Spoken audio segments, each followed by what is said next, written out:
Hey, what's up everyone? Welcome back to another episode of Mad Livin.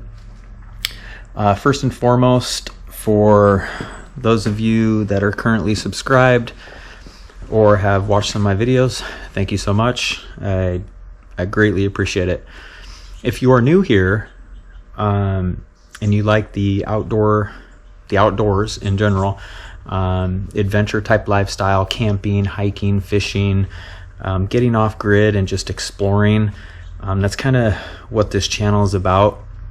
But along the adventure or the journey, I'm going to be probably doing a lot of new things, like fly fishing. I took on fly fishing back in August, and now I'm kind of building out my Jeep, and this is what this video is about. We'll go over that in a minute, but it's first time. Just got a couple ideas and got some lumber and started building. So first time for that as well.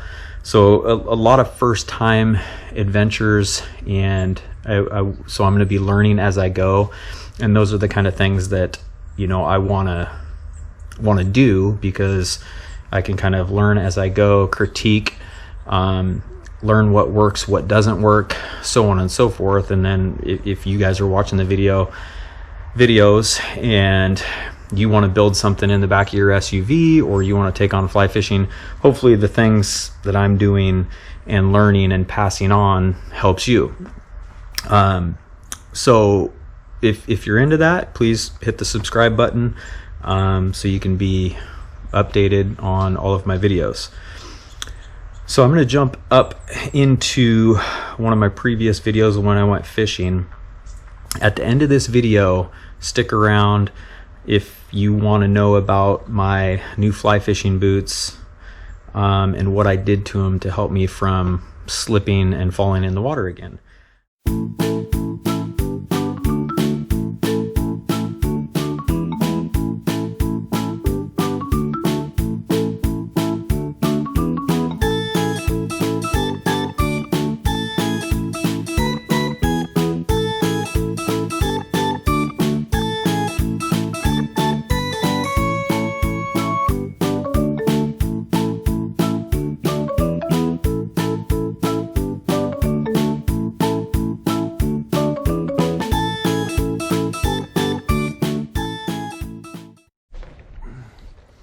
Okay, so we'll dive right in. So this is my 2017 Jeep Cherokee Trailhawk 4x4 with the V6. So just right off the bat, I am not a carpenter by any means. I haven't done carpentry work in, I shit you not, over 15 years probably. So this is absolute beginner build. So, you know, I hope it helps. I mean, obviously it's not perfected in any way, but I think it will give people ideas, because this is, you know, I got these ideas from other YouTube videos and other people that are doing the same thing. So anyhow, I knew I needed or wanted the bed frame or a little bed area. So that's what this is. I knew I wanted, you know, 3 or 4 inches below for storage, a small drawer, or a slide out table. And I built a slide out table. I don't have a stand for it yet, but I have the table. It's long enough to fit my 2-burner Coleman propane stove on, which, speaking of, I built this small little cabinet shelving around the Coleman stove. So the Coleman stove is right here. I can slide it in and out.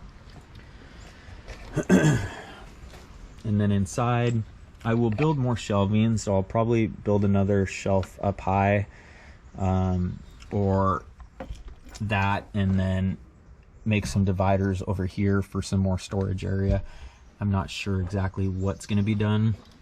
I'll need a brace in the back as well for the Coleman grill, just so it holds it steady. This cabinet here opens up, small amount of area below, which I thought was pretty slick. And then when it's closed, I have an area to store up here. The tabletop area, I might build some, or install some 1x2s or something, kind of like some railings. So if I want to store like a bucket, container, clothing, any other materials up here, it's not going to slide around. So, oh, yep, and then a couple of pop-up tables.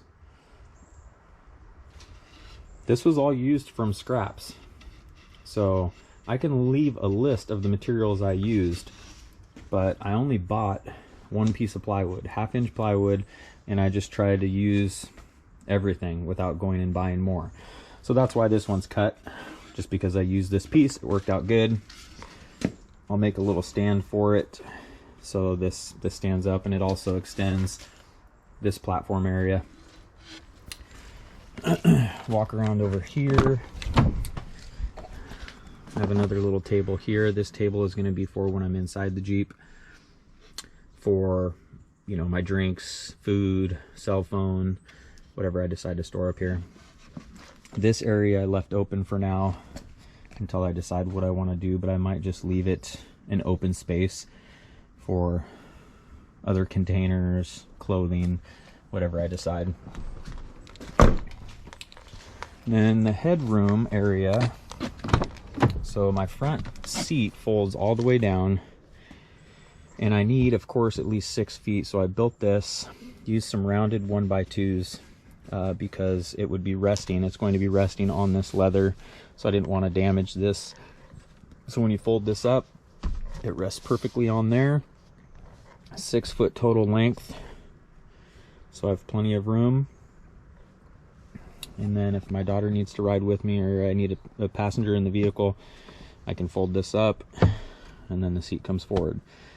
These 1x2s, I added the 1x2s here and here. I'll probably add another one here.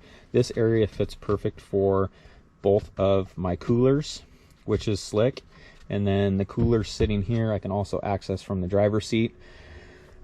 Pretty random, but I figured, what the heck, if I put my cooler here, I mean, regardless, I have to store my cooler somewhere when I'm traveling, so I figured, why not here? And then if I need something to drink or snack on, I can get it from the driver's seat. So like I said, I can leave a list of the parts that I used, but it was all, I got all of this, what you see here, for 65, 70 bucks, if that. So super cheap build. So if you have any questions, feel free to leave them in the comments, or you want specifics. Actually, I'll just leave a list of what I used. It was just basic, couple of hinges, some plywood, some 1x3s, some 1x2s, and that's pretty much it. So anyhow, I hope you like it. This is part 1 as well. So I'm going to be completing the build, maybe adding some other things. Like, I have a cargo net up there, which you can see it's kind of half-assed up there. I'm gonna correct it and make it better. That cargo net's not really designed for a ceiling, so I think I might just send that back or use it for something else, and then get a ceiling cargo net, because I want to be able to store blankets, clothing, or something above me. And then I will most likely be getting some sort of storage container, like a Thule cargo rack for the top, and then I can store a lot of stuff in there, so I don't need to take so much room up in my Jeep. So anyhow, I think that's it. I hope you enjoyed. Again, don't forget to subscribe, and I wish everybody a happy Thanksgiving. Take care. Okay, so real quick, the waterproof wading boots that I ended up getting are the Sims Tributary rubber sole.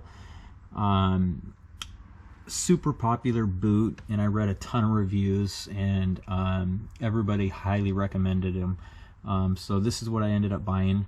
They were like 120 bucks, so they weren't cheap, but I guess if you want the good stuff, you got to spend a little bit more, right? But the waders, I got waders. They're super thin. If you want to know more about those, just let me know. If not, I will just explain to you what I did to these. So these actually are designed, you can see on the soles all the little holes. You can see where my screws are in there now. You know, obviously they're designed if you want to put cleats in them. So the cleats that are designed for these boots, you get 10 of them for like 30 bucks. 10 of them. I'm like, seriously? So I just kept looking, read a bunch of reviews, research. So you can see I have a ton of screws in here. So what I ended up buying or finding was from Kold Kutter Racing. Check this out. So these are V-cut precision edge ice racing screws. So they're basically used for studs, motorcycles, ATVs, snowmobiles. And I found one other guy that had these exact same boots and used these screws. I mean, they're 3/8. I mean, look at them. They're 3/8. You can see, if you can see that. I mean, look at those. Those are some knobby screws right there. So I got a pack of 250 for 20 bucks. And the ones that are designed for these boots, 10 for 30. So yeah, do the math. Anyhow, so I ended up putting about 15 on each boot. And you can see they don't stick down very much, but a perfect amount. I've worn them into the river a couple of different times and it's like night and day. So they worked great. And to tell you the truth, they don't come loose. They're all in there secure. They haven't worn out, but when they do, I have replacements. But I mean, they're holding up nice. So anyhow, that's what I did to those. It's pretty slick. So if you got wading boots and you need cleats, go that route. Kold Kutter Racing, Amazon. I'll leave that link in the description as well. So these boots and these screws, I'll leave the link below. So if you're interested in getting some, other than that, we're all good. So see you on the next video. Thanks, man.